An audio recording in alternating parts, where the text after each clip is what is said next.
MD Roni একটা প্রশ্ন করেছেন যে আপু, আমার দাদার প্রথম স্ত্রী সন্তান হলো 2 জন, আমার বাবা ও জ্যাঠা, এবং আমার বাবাদের কোনো বোন নাই, মানে আমার আপন ফুপু নাই, এবং দাদি মারা যায় এবং দাদা আবার দ্বিতীয় বিয়ে করে। ও ঘরে 2 ছেলে ও 4টি মেয়ে। এখন আমার দাদার সম্পত্তির ভাগটি কারা কতটুকু পাবে?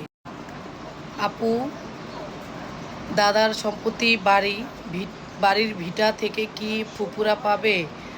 অন্য কানে জায়গা থাকলে দিবার মতো মতো ফুপুদের। দাদির যখন মৃত্যু হয় তখন তার ঘরে 2 ছেলে রেখে মারা যান। পরবর্তীতে কী হয়, আপনার দাদাই পুনরায় বিয়ে করে, দ্বিতীয় বিয়ে করে, এবং সেই ঘরে 2 ছেলে 4 মেয়ে। এখন এই 2 ছেলে 4 মেয়ে আর ওই প্রথম ঘরের 2 ছেলে, 4 ছেলে 4 মেয়ে। দাদার মৃত্যুর পর তার সমস্ত সম্পত্তির অংশ তারা ওয়ারিশ। সবাই অংশের তার সম্পত্তির অংশীদার।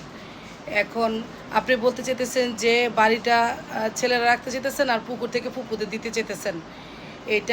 এটা কোনো ধরাবাঁধা নিয়ম নাই। এটা নিজেদের মধ্যে আপোষ মীমাংসা করে কিন্তু বাটোয়াটা করতে হবে। আপনি বলেছেন যে দাদার বাড়ির ভিটা থেকে কি ফুপুরা সম্পত্তি পাবে কি না। আইনত তারা পাবে, যদি তারা বলে যে হ্যাঁ প্রত্যেকটা দাগে দাগে তারা কিন্তু সম্পত্তি পাবে।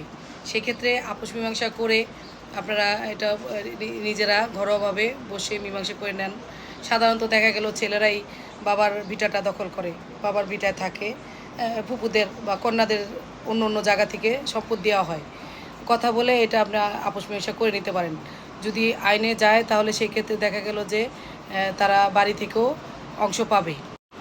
আপনারা যদি বাড়িটা দখলে থাকেন, ঘর দুয়ার তোলা আছে, ফুপুরা তো বিয়ে হয়েছে, অন্য জায়গায় চলে গেছে, ঠিক না? তারা তো আর এখন ঘর দুয়ার ভেঙে এই বাড়ির ভিটা দখল করতে পারবে না। তাদেরকে বসে অন্য জায়গায় ওই যে অন্য অন্য জায়গার কথা বললেন সেই জায়গা থেকে তাদের দিয়ে দেন, তাহলে তো হয়ে যায়। বাড়িঘর ভেঙে তো আর ফুপুদের ভাগ দেওয়া যাবে না। হ্যাঁ, তারা তাদের যেটুকু অংশ পায় সেটুকু আপনারা তাদের অন্য জায়গা থেকে দিয়ে দেন, তাহলে তো হয়ে গেল। ধন্যবাদ।